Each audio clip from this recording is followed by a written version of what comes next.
आजच्या मिनी ब्लॉगमध्ये तुमचं स्वागत आहे मित्रांनो. सकाळ सकाळी उठले आणि मनात आलं की केळं खायचं. मग काय झालं, आलो की बाहेर मग निघालो केळाच्या स्टॉलवरती. आलो तर मग विचारलं केळं कितीला आहे, तर काय म्हटली माहीत आहे का, 150 रुपये डझन म्हणली. बसला शॉक. काय करायचं, पहिल्यांदा 150 रुपये डझन ऐकायला लागलोय. मग इथनं काय केळं काय घेतली नाही मित्रांनो. एवढी महाग केळं कोण घेणार म्हणून निघालो बघा दुसऱ्या स्टॉलवरती. त्याला दुसऱ्या स्टॉलवरती तर निघालेलो आहे. तिथं किती रुपयाला मिळतं केळं तिथे जाऊन बघूया. ह्या साईडला आल्यानंतर किती गर्दी आहे मित्रांनो. ही बघा केस कापायसाठी पण गर्दी किती आहे बघा. गर्दी किती भयंकर आहे मित्रांनो. मग मी पुढच्या स्टॉलवरती आलेलो आहे. मग इथं विचारलं किती रुपये डझन केळं आहे, तर हे म्हणले 150 रुपये डझन. आता करायचं काय बाबा बाबा बाबा.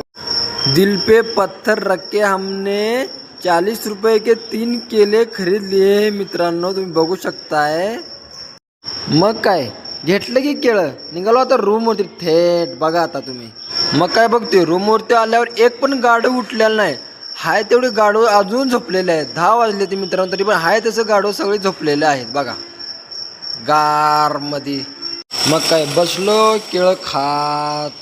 विचार एकच करायला लागलो, आपल्या गावात 30 रुपयाला कोण विचारत नाही केळाला. इथं येऊन डायरेक्ट 150 रुपये डझन, 5 पट. मित्रांनो बालाजीमध्ये फक्त रूम सोडलं का नाही, सफरचंद 300 रुपयाला किलो काय डझन काय माहीत नाही. 300 रुपये, 50 रुपयाला एक सफरचंद मी खाल्लेलं आहे मित्रांनो.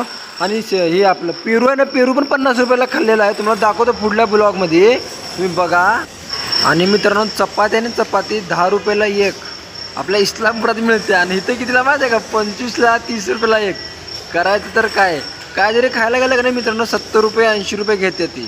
एवढं महाग. तुम्ही बालाजीमध्ये येत असाल तर कमीत कमी 40-50 हजार रुपये आणा. हे काही पुरणार नाही तुम्हाला काय.